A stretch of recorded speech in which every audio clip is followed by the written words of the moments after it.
Hallelujah. प्रभु यीशु मसीह में मेरे सभी बहन भाइयों को जय मसीह की। हम परमेश्वर का धन्यवाद करते हैं आज के इस पवित्र दिन के लिए जो उसने अपने अनुग्रह के द्वारा हमें दिखाया है।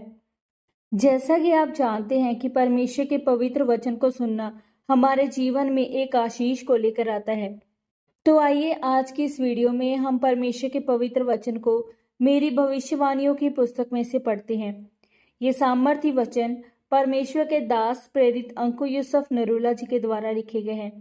इन वचनों में पवित्र आत्मा के द्वारा गहरे भेदों को बताया गया है और हमारा ये विश्वास है कि जब आप इन पवित्र वचनों को सुनेंगे तो परमेश्वर का आत्मा इन वचनों के जरिए से आपसे बात करेगा और आप अपने टेस्टमनी को, अपने छुटकारे को जीवन में ग्रहण करेंगे। तो पूरे विश्वास के साथ इन पवित्र वचनों को पूरा सुने। आज का सामर्थी वचन, फल होना जरूरी है।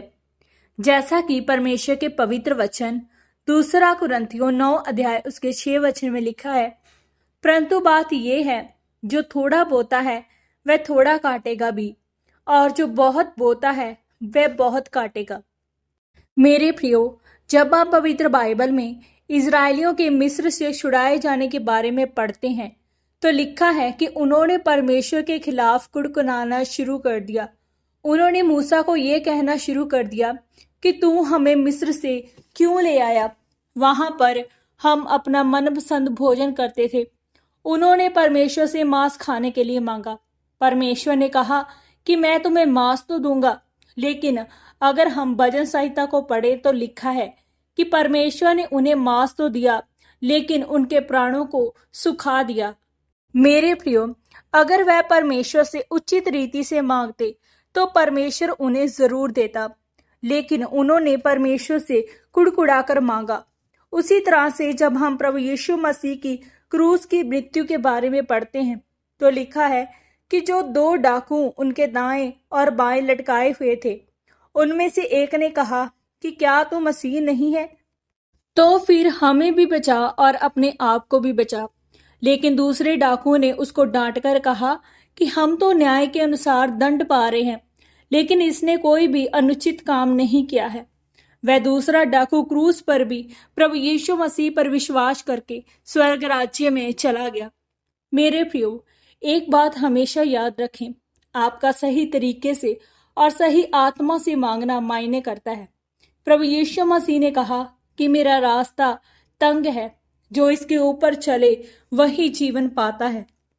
जब एक किसान बीज को बोता है तो ये संभव नहीं है कि उसने जितना बोया वह उतना ही काटे, बल्कि वह हमेशा 30 गुना, 60 गुना और 100 गुना बढ़कर ही काटता है। लेकिन समस्या ये है कि अगर वह ज्यादा बोकर उसको पानी ना दे तो वह कुछ भी नहीं काट पाएगा। इसीलिए पवित्र बाइबल कहती है कि जब आप बीज को बोएं तो उसे उचित समय पर पानी देना और इसकी संभाल करना जरूरी है, ताकि जो आपने बोया है आप उसको काट भी सके और उसकी गवाही पैदा हो सके। अगर आप पवित्र बाइबल में उस बोने वाली विधवा के बारे में पढ़े तो लिखा है कि वह परमेश्वर के भवन में 2 दमड़ियां डाल रही थी।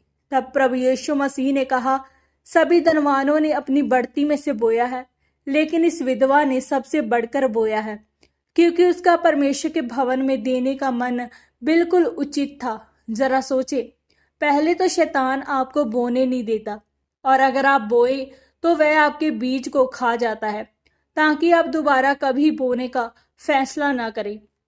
इसीलिए हमेशा याद रखें, जब आप अपने बीज को बोएं तो अपने जीवन को पाप से दूर रखें, ताकि आपके द्वारा बोया गया बीज आपको 60 गुना, 100 गुना फल दे सके। वह बीज परमेश्वर का वचन है जो आपके जीवन में बोया गया है। आपको परमेश्वर के वचन पर मनन करना है, तब वह वचन आपके जीवन में 100 गुना फल लेकर आएगा। इसीलिए अपनी परिस्थितियों को मौका ना दें कि वह आपको धोखा दे।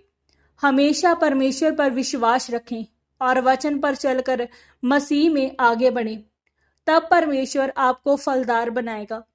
आमीन। पवित्र वचनों के अनुसार प्रार्थना। सर्वशक्तिमान परमेश्वर, इस पवित्र वचन के लिए मैं आपका धन्यवाद करती हूँ। परमेश्वर, मैं अंगीकार करती हूँ कि मैं बिना कुड़कुड़ाए विश्वास में बनी रहूंगी और आपके वचनों पर चलूंगी, ताकि मैं 100 गुना फल लेकर आ सकूं। प्रभु यीशु मसीह के पवित्र और सामर्थी नाम में हम मांगते हैं। आमीन, आमीन और आमीन।